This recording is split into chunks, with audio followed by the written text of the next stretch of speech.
I'm Jayson Jorgensen. It is time for another edition of Husker Chat as we talk Husker football with Husker insider Sean Callahan, the publisher of Husker Online. Well, Sean, Nebraska certainly was a big underdog going into that matchup against Wisconsin. They did some better things. They were improved in areas, but unfortunately not enough to get it done against the highly favored Badgers. Yeah, I mean, it was a game where Nebraska obviously fought. They made it entertaining. They made some good plays. It was arguably the best we've seen Nebraska run the ball, considering the quality of the opponent they were facing. But still, they were shorthanded. Like Frost said after the game, you go into a gunfight with a gun that's not as loaded as the opponent, it's going to be tough to win. And not having Darian Daniels, not having Carlos Davis, that was a surprise, and then no Wandale Robinson. So they were some key components short when you just think about situations. I mean, they lack the physical brute up front at times. They didn't allow big runs from Wisconsin, but they allowed just a steady diet of 6 to 9 yard type runs. And then, on offense, not having a quality number 2 tailback behind Dietrich Mills put them in a tough situation where, you're having to rely on guys in situations to make big plays that really have never been able to do it, and then you're doing it against one of the nation's top defenses.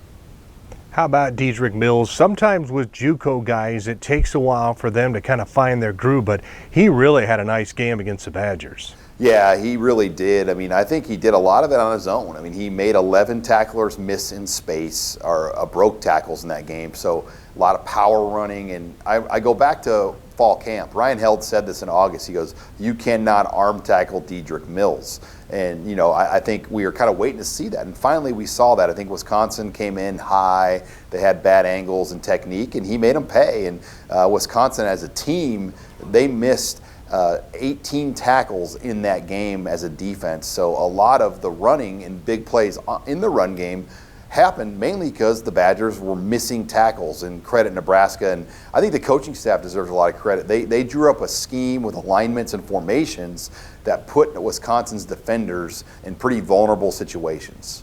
Now, the Huskers were a little short-handed defensively. You already mentioned the injuries they had up front, but still this black shirt bunch, they've really not shown a ton of progress, and that has to be a big disappointment for this coaching staff.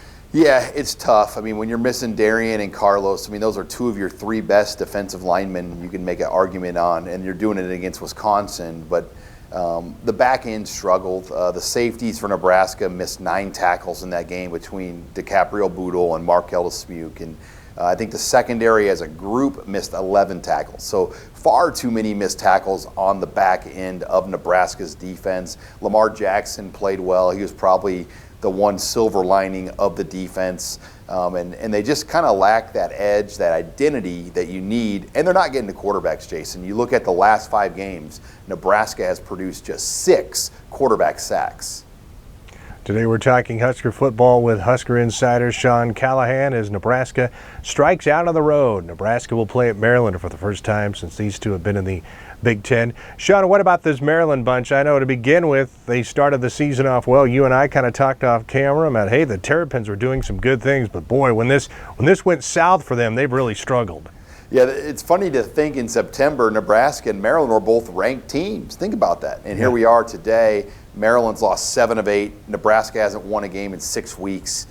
So this is a tough spot for both teams.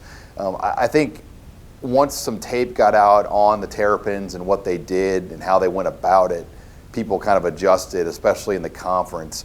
Josh Jackson, their quarterback, is a former Virginia Tech starter. He's a grad transfer.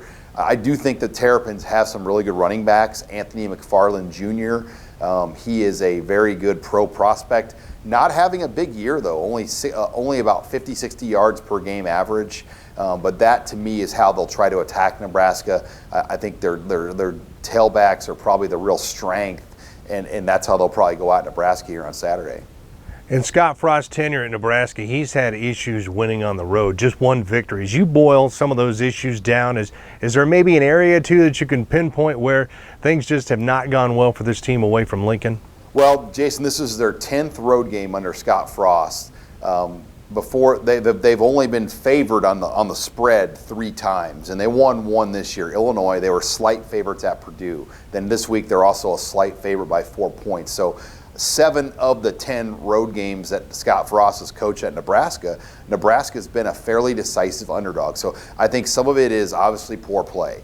The other part of it is Nebraska's played really good teams on the road. They, a year ago it was Michigan, Ohio State, Wisconsin, Iowa, Northwestern. This year it was at Minnesota and at Colorado, who was, in some of these other games. So Nebraska has had a tougher draw on the road, especially here under Coach Frost. Well, this one certainly would be a great win for a number of reasons, and certainly if they could get it done, then it makes that Iowa game pretty meaningful if you go into that with 5 victories with a chance to get to 6.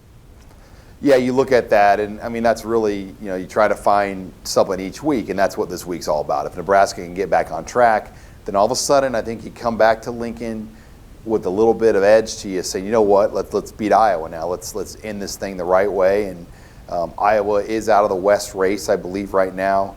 As far as tiebreakers go, with Wisconsin owning that over them, and obviously the Hawkeyes already have a loss to Michigan and Penn State. So maybe you could catch the Hawkeyes at a vulnerable moment here in Lincoln if you get a win this week against Maryland. That they're not really playing for anything other than maybe a better bowl slot, where Nebraska is going to be fighting to get to a bowl. And I think for some of these players and these coaches, that is a big deal to get that additional month of practice.